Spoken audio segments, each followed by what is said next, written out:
오늘 우리에게 주시는 하나님의 말씀은 약한데 강하다입니다. 약한데 강하다, 이 말씀을 나눌 때 오늘 주님이 예비하신 여호와 일의 은혜가 우리 모두와 함께하길 간절히 축원합니다. 우리 박정호 목사님께서 광고해 주셨는데요, 우리 교회는 다음 주일 첫 성찬 예배를 준비하고 있습니다. 나를 기억하라라고 하는 주제로 성찬 예배를 준비하고 있습니다. 성찬 예배는 우리 주님께서 찢기신 주님의 몸과 흘리신 주님의 피를 나누는 예배입니다.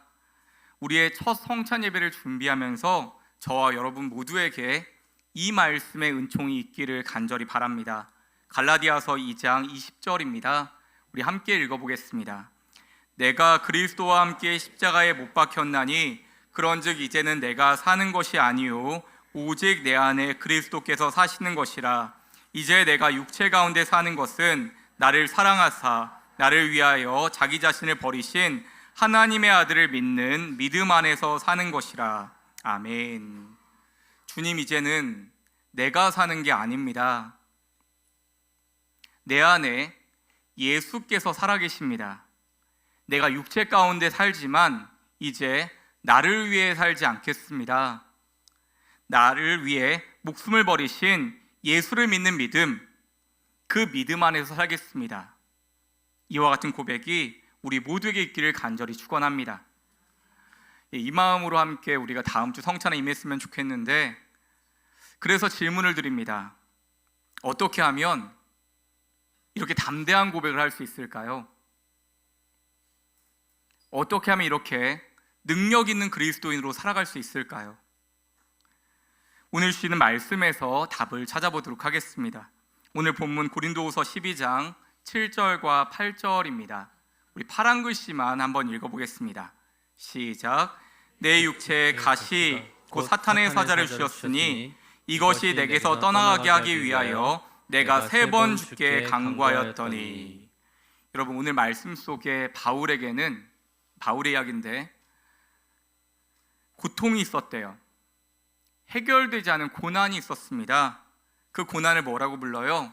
자기 육체에 가시가 있었다고 합니다. 자기 육체 안에 있는 가시가 자신을 너무너무 힘들게 했다는 겁니다. 이 바울의 가시에 대해서는 아직까지 이게 확실하게 맞다라고 정리된 건 없습니다. 여러 설이 있는데요, 어떤 사람은, 어떤 학자는 이 바울의 가시는 안질이다, 눈병이었다 말하는 사람도 있고요, 어떤 사람은 간질이다, 간질병이었다라고 하는 사람도 있고요, 어떤 사람은 바울을 대적하고 살해하고 위협하려고 했던 사람들의 이 적대하는 사람들이었다라고 한 설도 있습니다. 그렇지만 정확히는 모릅니다. 하나 분명하게 알 수 있는 사실은 바울이 그 가시를 육체의 가시라고 부를 만큼 그것 때문에 너무너무 아파하고 힘들어했다는 것입니다.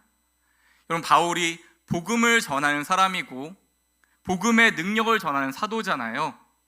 하지만 사도된 바울이 정작 자신은 이 육체의 가시 때문에 자기 문제 하나 해결하지 못하는 사람이 되어버린 것입니다. 여러분, 만약에 자신의 육체의 가시가 간질병이었다면 어땠을까요? 말씀 잘 전하고 사역을 하다가 갑자기 간질이 오면 사람이 뒤집어지잖아요. 거품을 불고. 그런 모습을 보이는 거예요. 바울도 그 모습 보이고 싶지 않았을 겁니다. 그런데 그 모습 보면서 때로는 동료들이, 때로는 대적들이 바울을 비아냥거리는 거예요. 지금 누가 누구를 위해서 기도를 해? 자기 문제 하나 해결 못하는 사람이 무슨 하나님 말씀을 전해, 무슨 사역을 해? 이렇게 비아냥거리는 겁니다. 그래서 그런 것을 경험할 때마다 바울의 마음이 어땠을까요? 하나님 앞에 간절히 구하는 것입니다. 하나님, 제발 이 육체의 가시를 나에게서 거두어가 주세요. 몇 번 기도했다고요? 3번 기도했대요. 이 숫자로 정말 3번 기도했을까요? 숫자 3은 하나님의 숫자 완전수를 의미하거든요. 이는 자신의 기도가 하늘에 닿을 만큼 간절히 기도하고 또 기도했다는 거예요. 여러분, 이 정도쯤 되면 그냥 들어주시는 게 맞을 것 같은데, 하나님은 바울의 기도를 들어주지 않으셨어요. 바울이 교회를 위해서 드린 다른 모든 기도는 하나님이 응답해 주셨거든요. 병든 사람 고치기 위해 기도한 것 다 들어주셨어요. 그런데 육체의 가시 때문에 기도한 것, 고통 중에 기도한 그것만은 끝내 들어주시지 않은 겁니다. 왜 이렇게 하셨을까요? 바울은 그 이유를 이렇게 알아차립니다. 그게 바로 오늘 7절입니다. 7절 말씀 함께 읽습니다. 여러 계시를 받은 것이 지극히 크므로 너무 자만하지 않게 하시려고 내 육체의 가시 곧 사탄의 사자를 주셨으니 이는 나를 쳐서 너무 자만하지 않게 하려 하심이라. 아멘. 여러분, 이것은 누가 가르치는 게 아니고요, 바울이 은혜로 깨달은 겁니다. 사랑하는 여러분, 바울의 약점 뭔지 아세요? 바울도 약점이 있었거든요. 바울의 약점은요, 너무 잘났다는 것입니다. 어디 하나 꿀릴 게 없는 사람이 바로 이 바울이었거든요. 공감되는 분 계세요? 아, 너무 잘나서 나는 공격을 받아, 이런 분 계실까요? 바울이 그런 사람이었어요. 빠지는 게 없었거든요. 바울의 별명은 스펙왕입니다. 스펙왕. 대단한 명문 집안의 그 지적인 머리에 당대 최고 학력에 로만 시민권자라고 하는 든든한 배경까지, 여러분, 그것뿐이 아니에요. 부활하신 주님 만나서 직접 사도권을 받은 사람이었고요, 나중에 3층 천, 셋째 하늘까지 올라가는 영적 체험까지 감당하면서 영적 능력을 가진 사도가 되었습니다. 기념비적인 업적도 너무 많죠. 여러분, 바울이 수많은 교회를 개척한 거 우리 잘 알고 있잖아요. 서신서 보면 알 수 있죠. 성경은 얼마나 많이 지었어요? 몇 권 지었을까요? 14권 지었습니다. 바울이 성경도 제일 많이 지었어요. 많은 사람 하나님 앞에 돌아오게 했고, 많은 병든 사람을 고쳐줬으며, 귀신은 쫓아내고 안진뱅이 일으키고 죽은 사람까지 살리는 위대한 능력까지 가지고 있었습니다. 그 누구도 이런 바울의 스펙과 업적, 배경을 가지고 감히 건드릴 사람이 없었어요. 하지만 여러분, 이 모든 것이 독이 될 수 있겠다는 생각 혹시 해보셨어요? 바울의 그 잘남이 바울에게 독이 될 수 있겠구나. 어떤 독이요? 자만도 독이 될 수 있습니다. 그 잘남이 교만이 되어 독이 될 수 있다는 것입니다.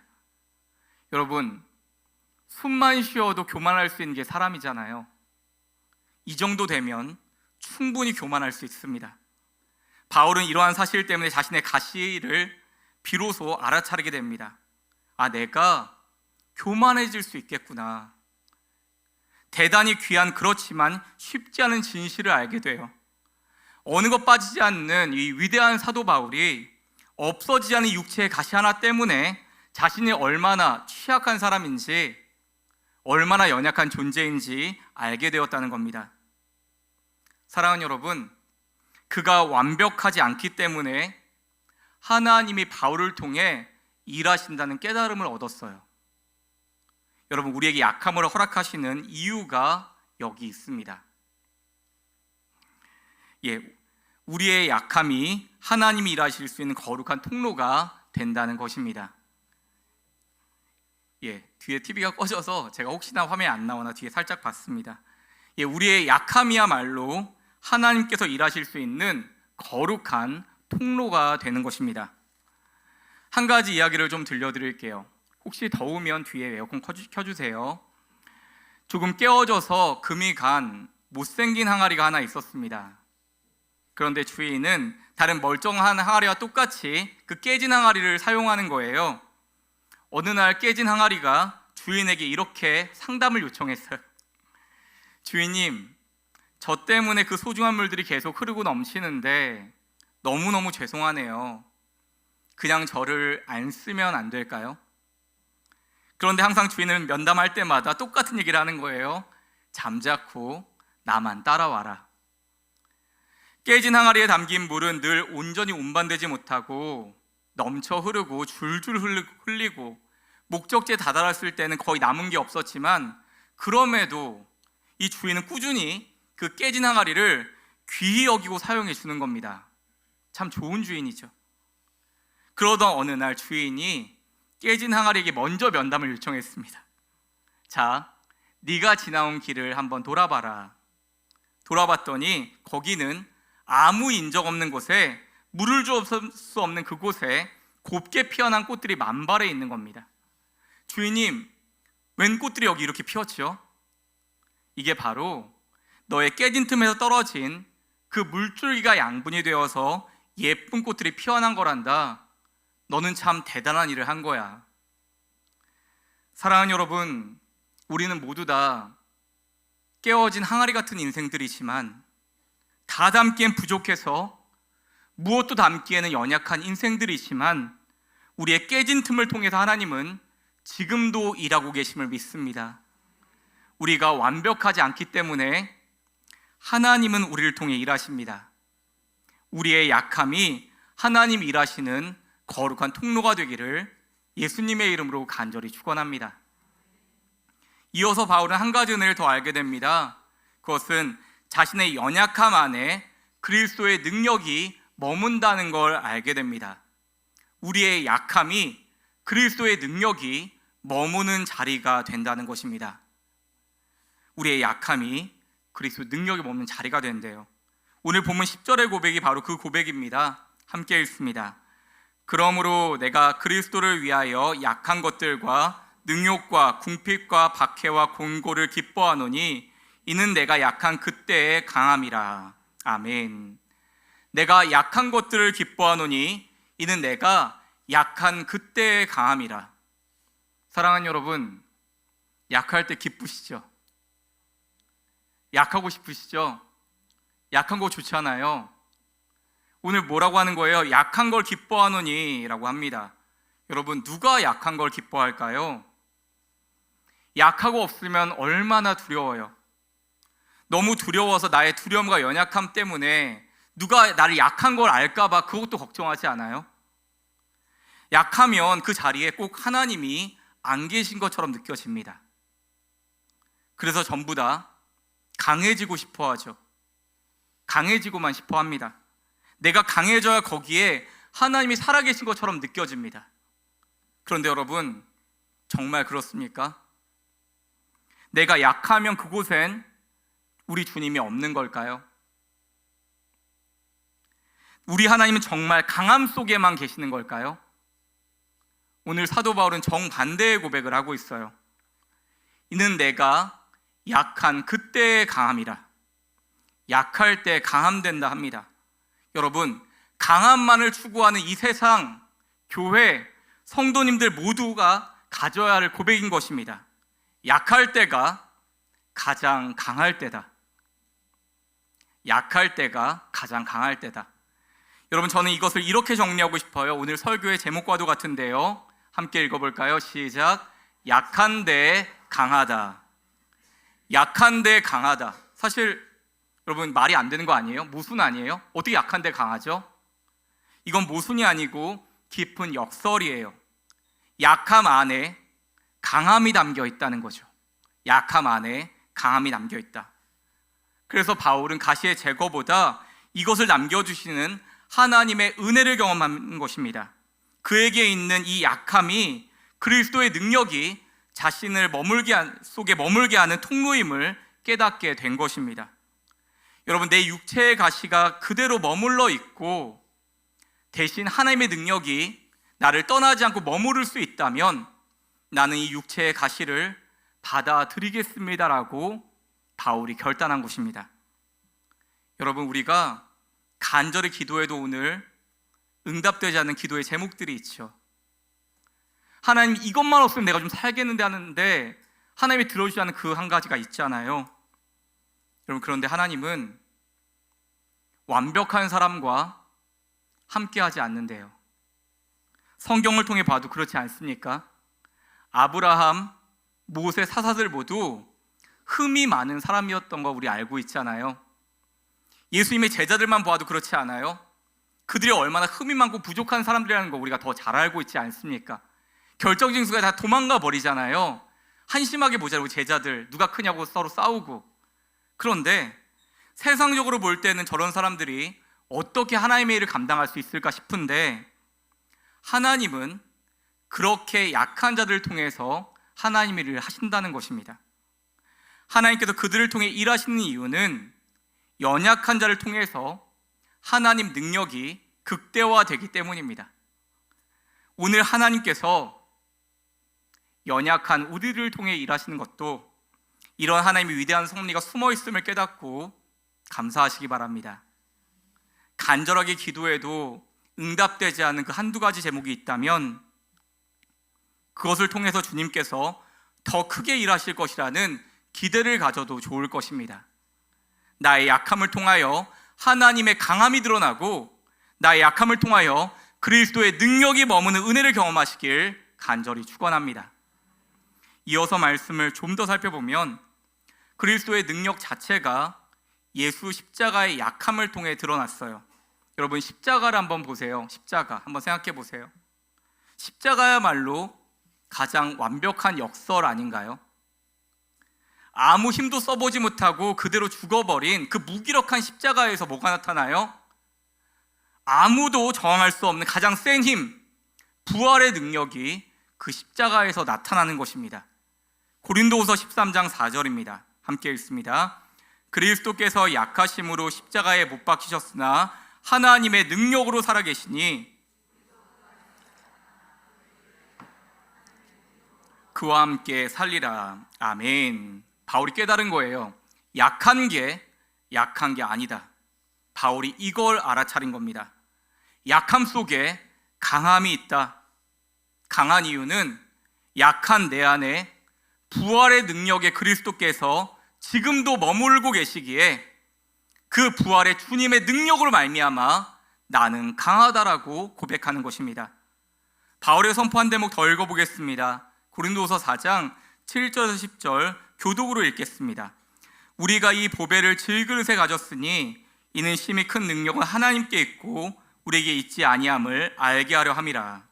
우리가 사방으로 우겨쌈을 당하여도 쌓이지 아니하며 답답한 일을 당하여도 낙심하지 아니하며 박해를 받아도 버림받지 아니하며 거꾸러뜨림을 당하여도 망하지 아니하고 우리가 항상 예수의 죽음을 몸에 짊어짐은 예수의 생명이 또한 우리 몸에 나타나게 하려 함이라.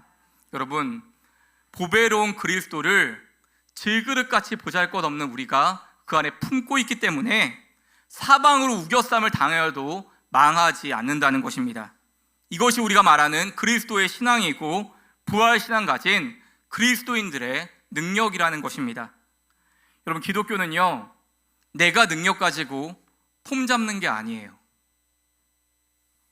부활 생명, 나는 정말 질그릇 같지만 내 안에 부활의 능력 가진 주님이 함께 하시기에, 그 능력이 머물러 계시기에 우리가 그리스도의 능력으로 살아갈 수가 있는 것입니다.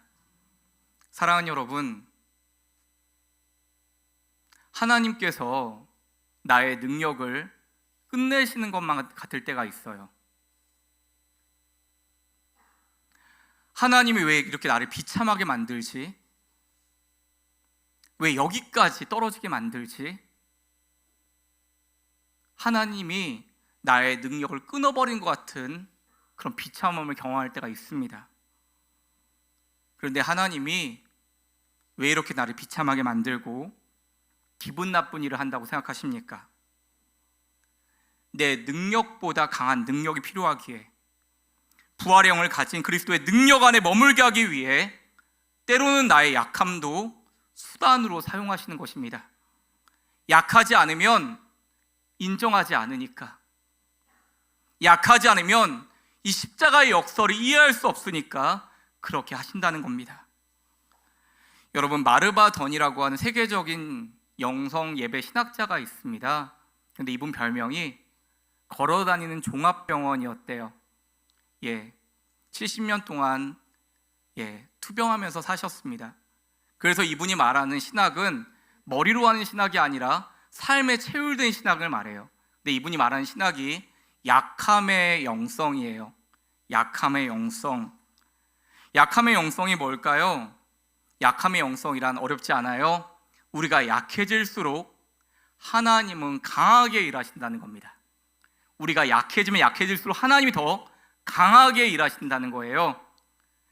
그런데 신비로운 사실은 우리가 우리의 연약함을 깨닫지 못할 때는 하나님의 능력을 발견하지 못한다는 사실입니다. 우리가 약해졌을 때 하나님의 살아계심을 경험한다는 거죠. 여러분, 사람이 웬만하면 힘을 바꾸지 않습니다. 자기 힘으로 뭐 어떻게든 해보려고 하잖아요, 사람들이. 그래서 이런 말이 있어요. 약할 때만 힘을 교체합니다. 예, 사람도 기계도 마찬가지죠. 약할 때만 힘을 교체합니다. 저 얼마 전에 저희 집 도어락에 배터리가 거의 다 떨어졌어요. 그러니까 요새는 도어락이 말도 하더라고요. 막 배터리를 교체해 주세요. 얼마 안 남았습니다. 막 이렇게 막 외치는 거예요, 도어락이. 문을 열고 닫을 때마다. 근데 여러분 다 알잖아요. 그렇게 도어락이 외치기 시작하면 보름까지는 괜찮다는 거 우리 알잖아요. 미리 알린다는 거. 근데 저희 둘째 주호가 그거를 볼 때마다 마음이 못 견디겠는 거예요. 아빠 저러다가 도어락이 죽을 것 같아요. 아빠 없을 때 우리 못 들어가면 어떡해요? 도어락 좀 살려주세요. 배터리 교체해 주세요. 예, 여러분, 에너지가 남아있는데도 에너지를 바꾸는 사람이 없죠. 기계만 그런 것이 아니라 사람도 마찬가지예요. 에너지가 있으면 절대 힘을 교체하지 않습니다. 약할 때만 힘을 교체하는 것입니다. 하여 말씀드립니다. 어떤 일을 당해도 쌓이지 않고 낙심하지 않고 망하지 않게 하는 그리스도의 능력이 정말 나에게 머물길 원하신다면 하나님만 의지하시기 바랍니다. 이것이 바로 신앙의 핵심이에요.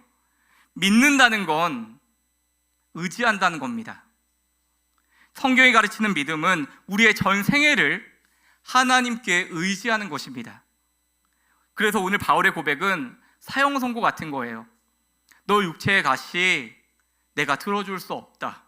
하나님이 끝내 허락하지 않았는데, 하지만 그가 그 안에서 하나님을 의지하자 그리스도의 능력으로 말미암아 살게 되는 것입니다. 여러분, 하나님을 다시 의지하시기 바랍니다. 그때 진정한 강함을 누리시게 될 것입니다. 말씀을 맺으려고 합니다. 이번 주 설교를 준비하면서 만난 찬양이 하나 있습니다. 히즈윌의 가시라는 찬양인데요. 히즈윌은 광야를 지나며 그리고 믿음이 없이는 우리가 같이 예배 때도 불렀었죠. 그 찬양을 만든 그룹인데 가시라는 노래를 만들었는데 가사가 너무 와닿아서 일부를 잠시 나누고 싶습니다. 어느 날 내 삶 속에 가시가 돋아났네. 불쑥 내 삶에 찾아온 가시는 나를 찌르고 또 넘어지게 해. 여러분, 가시가 원래 그런 거잖아요. 삶 속에 불쑥 나타나서 우리 힘들게 하고 괴롭히게 하는 가시가 있죠. 나는 수많은 밤을 이 고통을 알기 전으로 되돌려 주시기를, 눈물로 지새웠지 가시를 빼주시기를, 나를 살려주시기를. 바울의 마음이 이렇지 않았을까요? 가시를 빼주시기를, 나를 좀 살려주시기를. 하나님, 이것만 없으면 내가 살 것 같아요. 이것 때문에 내가 죽을 것 같습니다 하는 우리의 가시가 있잖아요. 그런데 마지막 후렴이 이렇습니다. 가시가 나를 이끌고 간 고독의 자리에서, 주님과 나만 아는 그 자리에서 비로소 보게 되는 건 내 가시를 통해 나를 붙들고 계신 주님. 여러분, 가시가 이끌고 간 고독한 자리는 우리의 삶의 가장 외로운 자리겠죠. 내가 이해받지 못하는 자리겠죠. 그런데 그 자리가 주님과 나만 아는 자리래요. 내 삶의 가장 치열한 자리, 가장 외롭고 아픈 그 삶의 자리에서 주님과 만나게 되는 겁니다. 근데 거기서 뭘 봐요? 가시를 봐요. 그 가시를 통해서 나를 붙잡고 계신 주님을 보는 겁니다. 이 가시가 없어야 내가 살 것 같았는데 아니요, 그 가시를 통해서 나를 은혜로 붙잡아 주시는 주님을 경험하게 되는 것입니다. 연약함 속에 일하시는 주님을 볼 것이라는 찬양이죠. 사랑하는 여러분, 여러분에게 육체의 가시는 무엇입니까? 이것만 없으면 내가 살 것 같은데, 이것만 뽑아주시면 내가 정말 날아다닐 것 같은데 싶은 가시는 무엇입니까? 어떤 분에게는 건강의 문제겠죠. 하나님 건강하면 내가 하나님을 더 많이 할 수 있을 것 같은데 왜 이 가시를 나에게 안 거두십니까? 어떤 분에게는 배우자의 문제일 거예요. 언제 주님께 돌아오게 만드실 겁니까? 언제 우리 가정의 믿음의 가장으로 세우실 겁니까? 어떤 분에게는 자녀의 문제겠죠. 하나님, 애통하며 우리 자녀를 위해 기도하는 것 아버지가 더 잘하시는데 왜 안 들어주십니까? 어떤 분에게는 풀리지 않는 문제겠죠. 주님, 내 힘으로 풀 수가 없는데 왜 묶인 것을 풀어주지 않으십니까?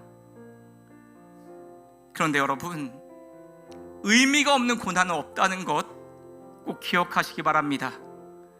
우리의 그 가시 같은 그 아픔의 자리가 주님이 이끌어 가시는 은혜의 자리 되길 간절히 소망합니다. 벌써 13년 전 일입니다. 제가 전임전도사로 사역할 때 꼭 가고 싶은 대학원이 있었는데 들어가기가 너무 힘들었거든요. 좋은 설교자가 되고 싶어서 예배설교 석사과정을 지원했는데 제가 2번 시험에 떨어졌어요. 더 창피한 건 제가 스터디를 인도했는데 저 빼고 다 붙었어요. 당시에 청년 사역을 할 때였는데 청년들이 설교를 못 하겠더라고요. 청년들 믿음으로 도전을 하고 하는데 제가 실패자이고 제가 패배자 된 것 같아서 말씀을 못 전하겠더라고요. 근데 또 한 해가 돌아오고 삼수의 시간이 온 겁니다. 당시 행정일과 청년부 교회 행사가 참 많을 때였는데 일은 많고 교회는 바쁘고 마음은 더 분주하고 공부는 많이 못했고 대학원 시험 일주일 앞두고 출근하는데 처음부터 끝까지 한숨만 나오는 거예요. 그냥 도망가고 싶은 겁니다. 다 내려놓고 싶은 거예요. 그때 라디오에서 이지선 자매님 이야기가 나왔어요. 여러분 많이 아시죠? 이지선 자매님 지금은 이대 교수님 되셨어요. 이대 사회복지학과 교수님 되셨는데 얼마 전 유퀴즈에도 나오셨잖아요. 2007년 7월에 이화여대 4학년 재학 중이던 이 이지선 자매님은 오빠와 승용차로 귀가하던 중에 음주운전자가 된 7중 추돌 사고를 만나서 온몸에 전신 화상을 입습니다. 손가락까지 잘라내는 아픔을 겪어요. 그동안에 곱던 모습들은 다 날아가고요. 다른 사람들이 어떻게 사나 싶은데 주저앉지 않는 모습으로 많은 이들에게 용기를 주고 있죠. 참 귀한 자매님인데 그 자매님이 지금 고통 중에 있다는 이야기를 라디오를 통해 듣는 거예요. 여러분, 그 자매님의 삶의 문제와 저의 삶의 문제가 비교가 되지 않죠. 그 큰일과 어떻게 제 일을 비교하겠습니까? 그런데 여러분, 오해하지 말고 들으세요. 동일한 게 있었어요. 그 자매의 큰 문제와 저의 문제가 비교할 수 없지만 동일한 건 하나 있었어요. 그 자매님이 당시 자신의 문제로 그렇게나 힘들어했던 것처럼 저도 제 안의 문제로 무척이나 힘들어하고 아파하는 건 동일했습니다. 물론 이 문제의 무게가 다르죠. 어떻게 비교하겠어요? 하지만 사람은 자기의 일로 가장 힘들어하는 거잖아요. 그 당시 자기에게 닥친 문제로 괴로워하고 힘들어하는 건 똑같았습니다. 그런데 여러분, 이지선 자매님과 제가 다른 게 있었어요. 정말 다른 게 있었어요. 둘 다 문제 속에서 괴로워하고 아파하는 건 똑같았지만 그 문제에 반응하는 모습은 서로 달랐습니다. 이지선 자매는 그 어려움 속에서도 믿음으로 반응하고 있는데 저는 믿음이 아닌 두려움으로 반응하고 있더라고요. 도망가고 싶다. 그냥 다 놓고 싶다. 그래서 그 순간 운전하다가 눈물이 왈칵 쏟아졌어요. 왜냐하면 그래서 청년부 전도사라고 청년들에게 말씀을 전하는데 제 모습이 너무너무 부끄럽거든요. 가장 제가 연약하고 찌질한 자리였다고 생각하는데 그때 주님이 저를 안 놓으시더라고요. 마음으로 이렇게 말을 걸어 오셨어요. 바로 이 말씀이었습니다. 여호와는 나의 목자시니 내게 부족함이 없으리로다. 그가 나를 푸른 풀밭에 누이시며 쉴만한 물가로 인도하시도다. 주님, 무슨 말씀이에요? 제 삶에 부족함이 넘치는데. 근데 그 찌질한 연약한 자리에서 다시 말씀을 보니 말씀이 달리 보이기 시작하는 거예요. 나는 연약하고 부끄러운 자리에 있지만, 내 삶에 부족함이 넘쳐나지만 주님이 내 삶의 자리에 함께 해주시면 이대로 두시지 않겠구나. 여전히 나의 묵자가 되어주시는구나. 주님이 여전히 나의 묵자라면 나를 다시 푸른 풀밭 쉴만한 물가로 인도해 주시겠구나. 그렇게 다시 소망하면서 다시 새 힘이 부어지는 은혜를 경험하게 되었습니다.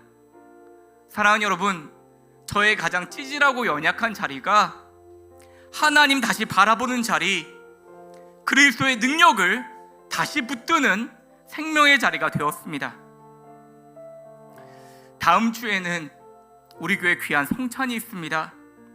성찬 예배 시에 오늘 우리가 나눈 대로 그리스도의 능력이 나에게 머물기를 바라는 마음으로 우리는 떡과 포도주를 받을 것입니다. 그런데 여러분, 다음 주에 우리가 받을 빵과 포도주는 강함이 추종되는 시대에 받는 빵과 잔입니다. 교회와 신앙인들마저 강해야 한다고 굳게 믿는 이 시대에 인간적인 눈으로 볼 때는 그닥 볼품없고 아무것도 아닌 것 같아 보이는 빵과 포도주를 받을 거예요. 그런데 여러분, 잊지 마세요. 이 볼품없어 보이는 포도주와 빵 가운데, 이 보잘것없는 것 속에 그리스도의 신비와 능력이 충만하다는 걸 잊지 마시기 바랍니다. 요한복음 6장 53절에서 55절입니다. 파란 글씨와 함께 읽습니다. 예수께서 이르시되 인자의 살을 먹지 아니하고 인자의 피를 마시지 아니하면 너희 속에 생명이 없느니라. 내 살을 먹고 내 피를 마시는 자는 영생을 가졌고 내가 그를 다시 살리리니 내 살은 참된 양식이요 내 피는 참된 음료로다. 아멘. 그리고 성찬은 주님이 약속하신 은혜인 것입니다. 이 빵과 잔을 보면서 너를 위해 찢긴 나의 몸과 너를 위해 흘린 나의 피를 꼭 기억해라. 약함 속에 강함이 있고 나는 지금도 너희들 안에 이렇게 머물러 있다. 능력으로 머물러 있다. 우리 주님 이어 말씀하십니다. 요한복음 6장 56, 57절입니다. 파란 글씨만 같이 읽습니다. 내 살을 먹고 내 피를 마시는 자는 내 안에 거하고 나도 그의 안에 거하나니 나를 먹는 그 사람도 나로 말미암아 살리라. 아멘. 이 말씀을 받고 주께서 선물로 주신 성찬 감사와 감격으로 받으시길 바랍니다. 약한 우리의 강함 주시는 그리스도의 참 능력이 머무는 잊을 수 없는 첫 성찬의 시간 되시기를 예수님의 이름으로 간절히 축원합니다.